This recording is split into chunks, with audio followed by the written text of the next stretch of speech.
He stood there, baffled, as if he was imagining things, sleepwalking. He walked out into their kitchen, and as he stood in the middle of the floor,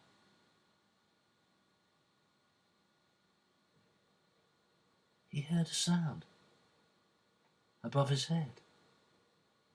He heard something going around,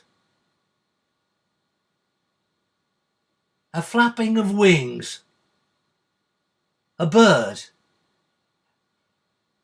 And he thought to himself, there's a sound outside. He went outside and he looked up. And when he looked up, he saw a crane, a white crane circling their cottage. And when he looked at it more closely, more carefully, he noticed its right wing had a wound, a narrow wound. A hunter had shot an arrow at it and struck it in the wing. And then as he looked at this bird, mesmerized, hypnotized, he thought he could hear a voice, faintly, coming from above. From the bird? Yo hey! Yo hey! Yo hey! Why? Why did you let me down?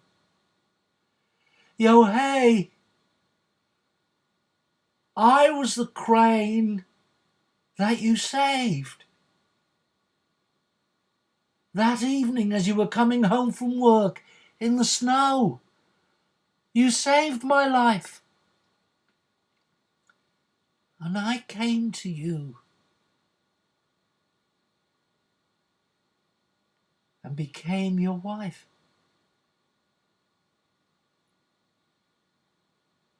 You broke your promise, Yo hey. I must go now. I must leave you. I had a secret.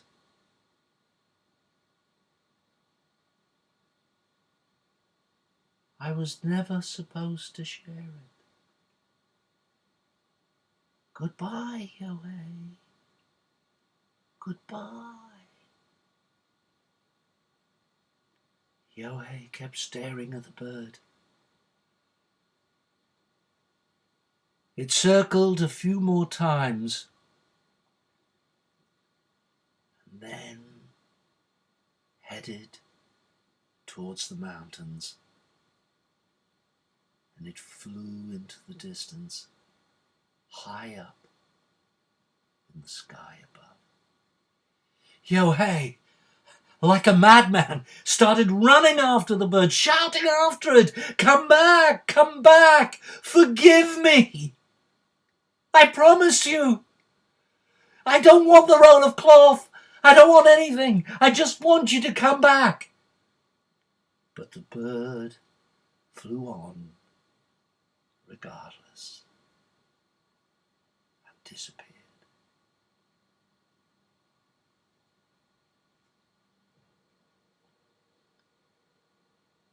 Yo hey stopped running, panting, out of breath, stared into the distance as if standing still and just staring would bring back what he'd lost. But there's nothing he could do about it. He turned around and walked slowly back to his cottage.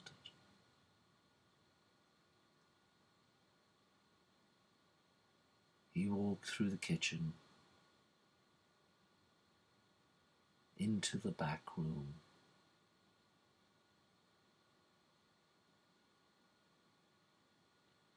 shut the windows,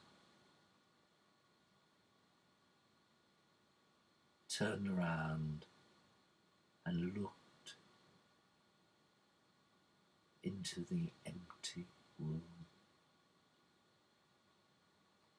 And on the floor, he saw a piece of cloth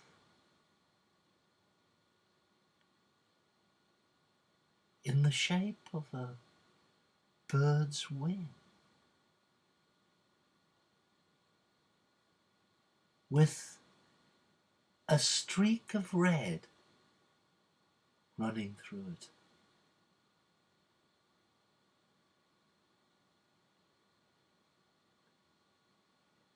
He picked it up carefully and held it gently in his hands. He walked back to the kitchen, sat at the kitchen table, and stared at the piece of cloth.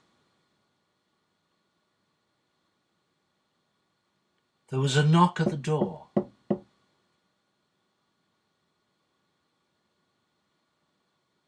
He didn't even raise his face to look towards the door. He continued looking at the piece of cloth. The door opened slowly,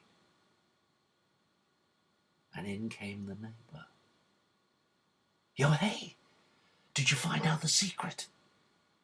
Can you share it with me? And we can start our business straight away." Yohei continued staring at the piece of cloth. The neighbour said, Yohei!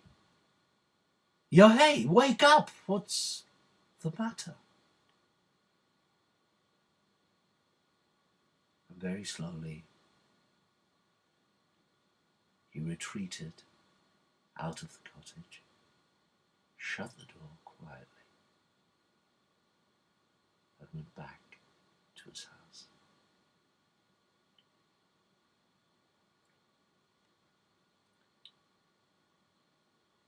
Yohei started working for the local farmers again.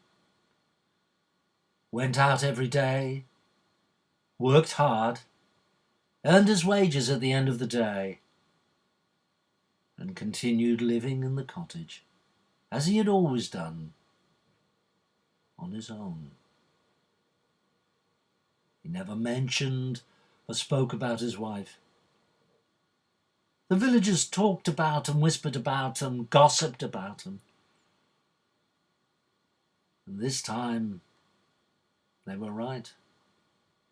His wife had left him.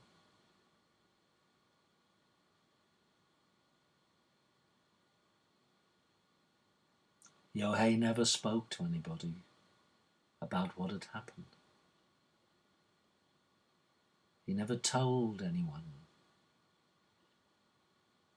that his wife was the crane wife, which is the title of my story.